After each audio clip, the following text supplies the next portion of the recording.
Our next guest on today's episode of Uncontested Investing is Richard Ross. Former accountant, Richard's career took a turn for the better when he entered the real estate industry and became CEO at Quinn Residences. We're going to dive into the topic of property types and niche markets so investors can be successful no matter which property type they choose to invest in. Since 2020, Quinn Residence has dominated in the southeast region of the United States, so expansion is another topic that we cover and Richard lends his expertise on. Let's dive into Richard's story on today's episode of Uncontested Investing.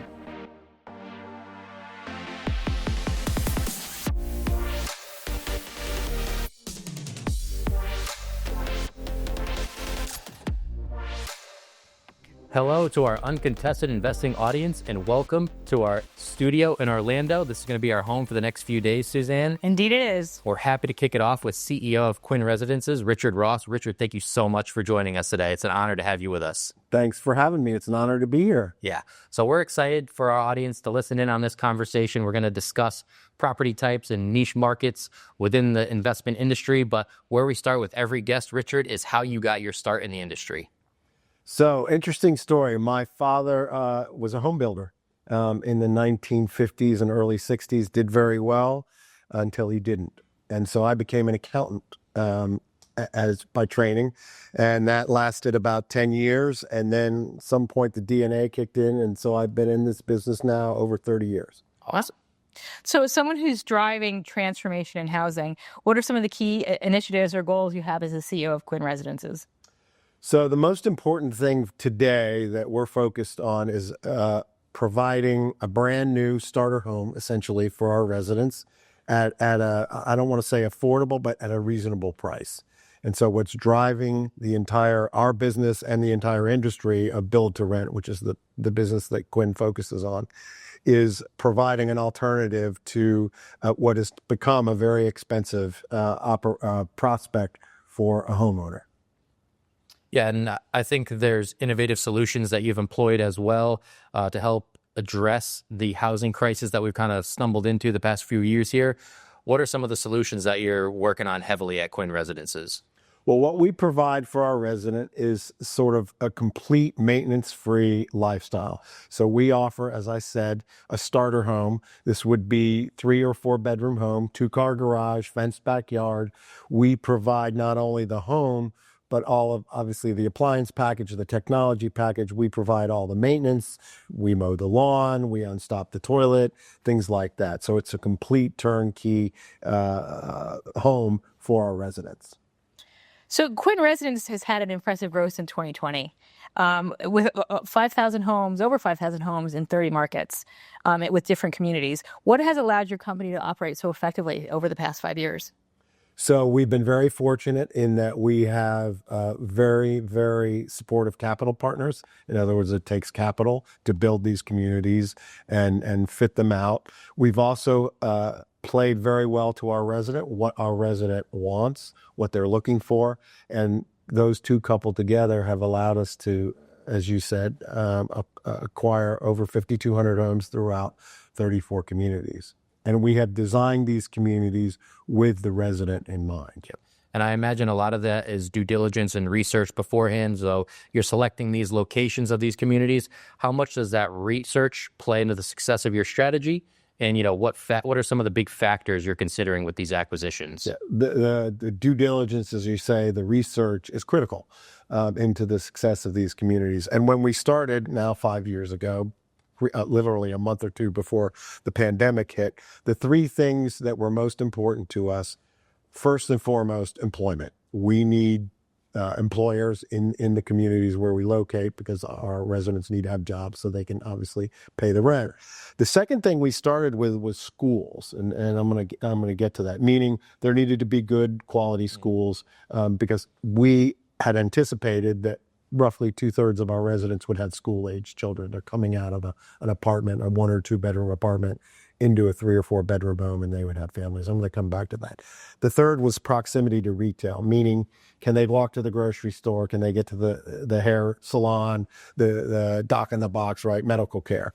And what we've learned over these 5 years is the employment is obviously first and foremost. but schools were a third, a distant third, and I'll come back to that. Second has been proximity to retail. Can we get to the grocery store? Can we get our nails done? Can we find good medical care? The reason schools are third is only about a third of our residents have school-age children. And as the pandemic proved, there's alternatives to school. There's homeschooling, there's religious schools, and most of our residents with children are under the age of 5. So schools aren't as critical as we would have thought. Okay. So with a resident experience paramount in this equation, what are some of the elements that you're providing to attract and keep your residents? First and foremost, oddly enough, is a fenced backyard. That's either for the children or the pets. Interestingly enough, our residents have twice as many pets as children, which generally means dogs. So the fenced backyard is critical. The garage is critical. And what we've learned about garages is people don't park in them. They use them as an extra room, whether that's a gym, she shed, man cave, storage facility. So the garage and the fenced backyard. Also, what has been very important is technology. We install a pretty sophisticated technology package in our homes, and the residents are really attracted to that. So what type of technology are you providing? So, of course, we have a Ring camera on the front and now the back doors. So a camera on both front and back doors. The back door is something fairly recent. That's for package delivery and pet sitters and things of that nature. Obviously, electronic thermostats and things like that. Leak detection, so under the kitchen sink, under the water heater, and under the washing machine. If you leave work at the first of the morning and your water heater explodes at 9 a.m., we get a notification, as does the resident, so that you can get home and deal with that before everything's flooded. We also have some security options that residents really enjoy. So that the technology and the very recent technology, particularly with the cameras and the leak detection, has been important. Awesome. We're off to a great start with Richard Ross, CEO of Quinn Residences. I can't wait to continue the conversation as we move into property types and niches. To our audience, stay tuned. We're going to take our first break of the episode. We'll be back with Deal Breaker, Deal Maker, and more with Richard Ross. RCN Capital offers flexible loan programs designed to help wholesale partners close their clients' deals faster. From fix and flip properties to long-term rentals, new construction, and multifamily investments, we provide your clients with the funding solutions they need. With competitive terms and a quick approval process, we make it easy to focus on growing your business while we handle the financing. Learn more or apply today. Click the link in our bio or email info@rcncapital.com. Let RCN Capital help take your wholesale deals to the next level. Welcome back to this week's episode of Uncontested Investing. Suzanne and I are happy to be joined by Richard Ross, CEO of Quinn Residences. And Richard, we're going to put you on the spot for the first time today with our first segment, Deal Breaker, Deal Maker. So this is going to be a turning point, a launching pad, a light bulb moment, somewhere in your career that you can pinpoint to that has allowed you to have the success that you've experienced and where you are today. So I will say that I've only been terminated from one job in my life, and that was a turning point because I was told I was not a fit for this particular profession.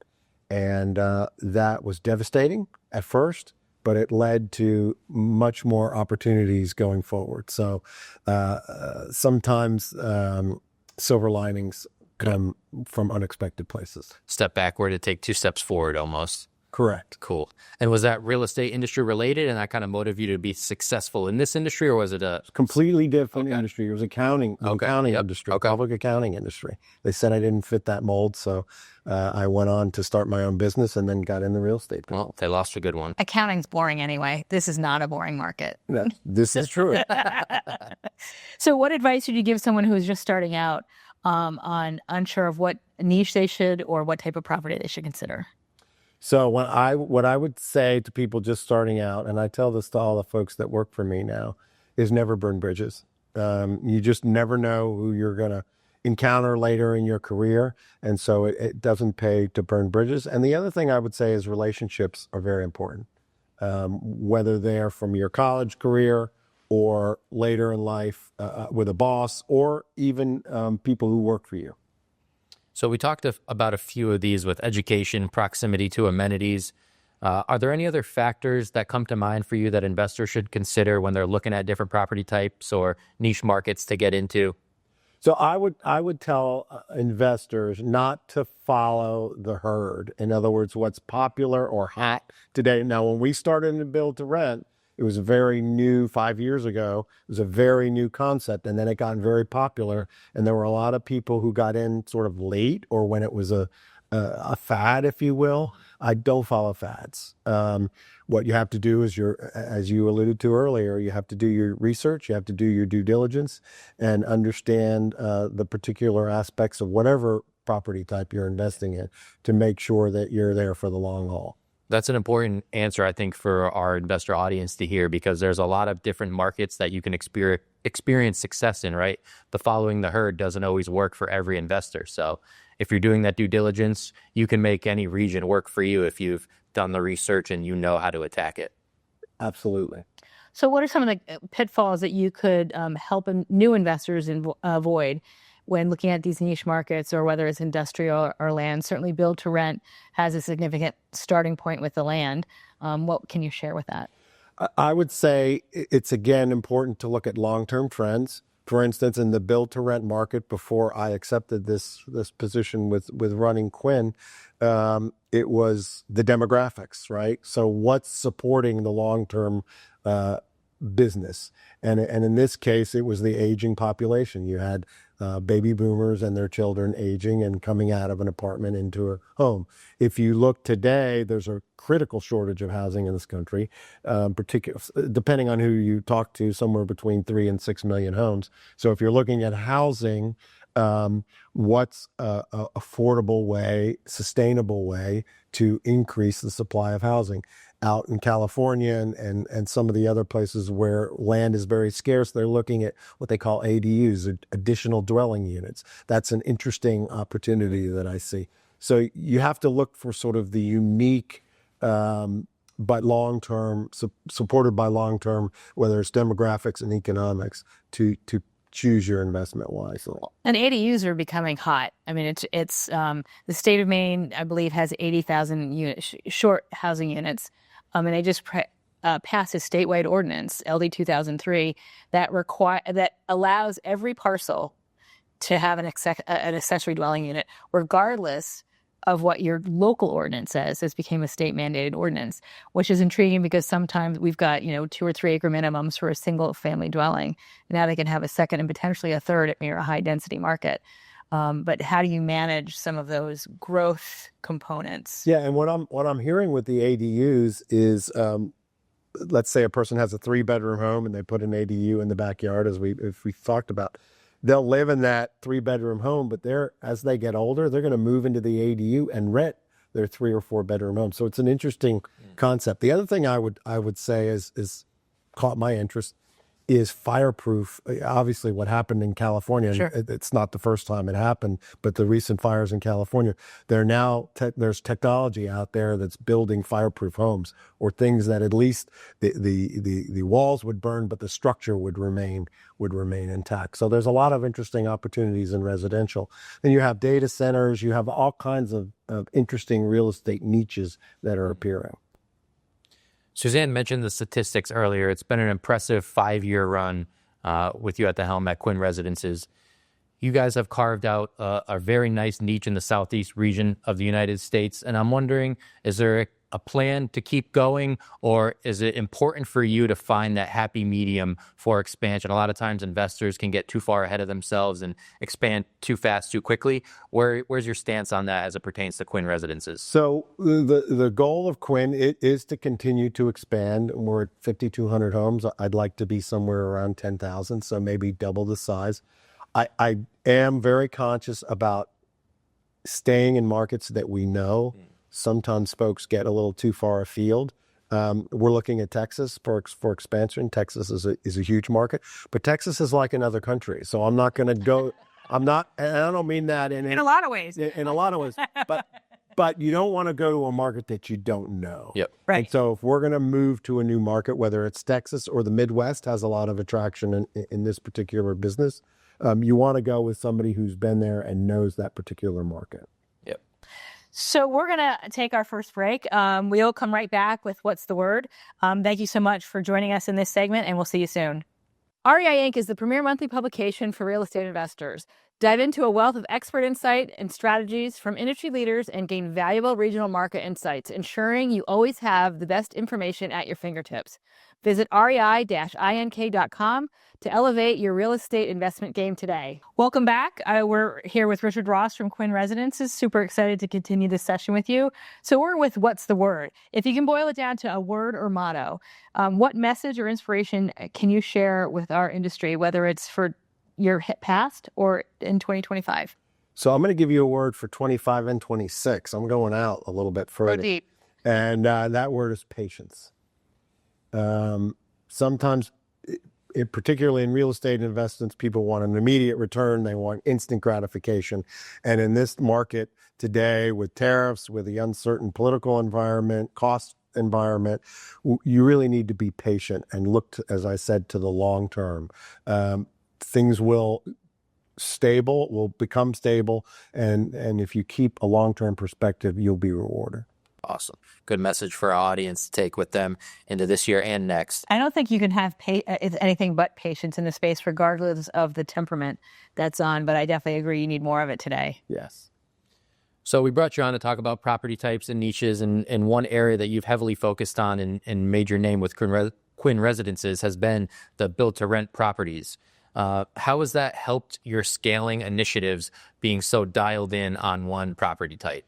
Yeah, we have been laser focused on, we only do 3 and 4 bedrooms. These are entire communities. In other words, contiguous communities. We don't buy 30 homes in a particular community, the last 30 homes a home builder builds, or scattered site, which there have been some very successful companies that have been built on that.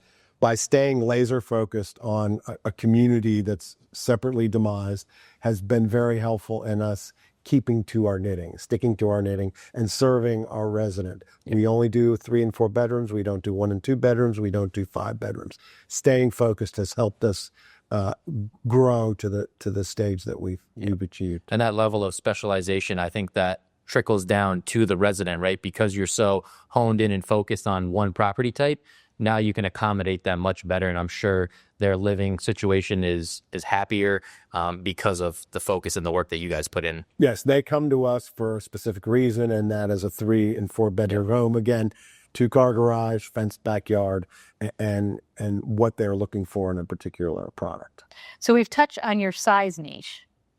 Are there other niches that we should be looking at? Vacation rental, student housing, senior living, something such as that? So all of those niches are very viable, and I think something that investors can look at successfully. I personally have some rental properties, some not vacation rentals, but I guess you would call them vacation rentals, and those have been very, very effective. That's all about ratings, right? So when you have a guest in your residence, you want to get a good rating, and that begets more good ratings and more residents. We talked about ADUs for a little bit. That's another interesting niche. So many opportunities. Senior housing obviously is a huge business, and as the population ages, whether that's aging in place, which I think is something that has a real attraction, or an active adult, that's another, sort of 55 and over. Or a combination of the two. Or the combination of the two. I do know some folks who are thinking about taking the resident, if you will, if we're talking about residential, from the 1 and 2 bedroom apartment out of college all the way through to the funeral home, 70 years later or 80 years later. Sure. So and with that, I know we've chatted in the past, and I'll call this a niche strategy that you have, and I presume you're still doing it, where if you have a law enforcement resident, that you'll park their car as a protection to the community. Yeah, so we have a program that encourages what we call our Hometown Heroes program. We give a discount on rent to both law enforcement and as a not a condition, but typically when a police vehicle is parked in the driveway, because they don't park in the garage, as we talked about, that's a deterrent to crime. But we also offer that to firefighters, to nurses, first responders, to have those people in the community as they are a stabilizing influence. I have another question I want to get to, but first, while we stay on this topic, I think it's really important. It pertains to the BDR services that you provide at Quinn Residences, and as well as your vacation rentals. How important is that feedback from the resident? You mentioned reviews are everything, right? How tapped in are you in communications with the residents of making sure that the experience is what they need, what they're experiencing, and ultimately what they want in a home? So my team monitors Google reviews, Yelp reviews, all of the various platforms to review. And some of that is sort of one-off. You can't make everybody happy, but if there's a persistent theme, in other words, I'm just going to make this up, the lawns aren't mowed timely, we definitely pay attention to that. Yeah. We also survey our residents 2 or 3 times a year, and we encourage them. They get a little gift card or something to respond to the survey, so that we understand what's important to them, because that changes over their time in our homes. And it's obviously very critical to have a happy resident. A happy resident, 1, pays the rent, and 2, stays longer. Yep. Well, and you mentioned that many of your residents, their children are their pets, and you have more pets than children. And I think we talked in the past also that you have some services for those supplemental children. Yes, we do. We have one community that has a dog wash, meaning it's literally like a car wash, where they can go and wash their pets, kind of like a pet spa. What's been very important is this back door. I mentioned we have cameras. Part of our technology package is a camera on the rear door, and that's so the pet sitter can come in the rear door. Typically, the back room, they put the pet in there while they're at work, and they can come in and out, and they can watch the pet sitter without them having access to the entire home. So that's been an interesting development. Okay, very interesting. And being that the National Rental Home Council brought us together, it's why we're in Orlando recording these episodes. If I could get your take on trade shows and networking in general and how that impacts the industry and investors' success in it, and then how can they leverage these networking and trade show opportunities to learn about these property types and niches, because they may run into people such as yourself, and you're a wealth of knowledge and can lend them some advice. Well, as I mentioned earlier, relationships are critical in any business. And when I come to these conferences and network, meet people, dinners, these kinds of opportunities, you get to know everybody in the industry. And whether they're competitors or suppliers, it's very helpful to have these relationships, to understand what they're experiencing, what's my competitor who may have a community next door to us. What is he or she facing? What challenges are they facing with their residents? What are my suppliers seeing in our homes? Are we now changing our HVAC filters? So coming to these events and talking with folks is critical to how we operate the business. So what's your next big goal, initiative, project on the horizon as CEO of Quinn Residences? Well, we're going to double the size of the company, and that means going from 5,200 homes to over 10,000 homes. And that takes a concerted effort of the entire team, both my investors and my employees. Do you have a timeline for that? 3 to 5 years. Be great. Nice. Well, there you have it. Richard Ross, thank you so much for joining us today. I think this was a great conversation. Investors learned a lot, especially as it pertains to the BDR space and property types and niches and how to go about handling them and having success. So thank you so much for stopping by the studio. Well, thanks for having me. Thanks for coming, Richard. Yeah. That's great. For our audience, be sure to subscribe, like, and comment on this video. We want to again thank Richard for joining us. We will see you all in the next episode. For Suzanne and Andreessen, my co-host, and Richard Ross, CEO of Quinn Residences, we will see you guys next week. Thank you so much. See you soon. Thank you for listening to Uncontested Investing. Questions about today's episode or the podcast? Email podcast@rcncapital.com and make sure to follow REI Inc. magazine on LinkedIn and Facebook, and RCN Capital on Instagram, LinkedIn, and Facebook. See you all next time.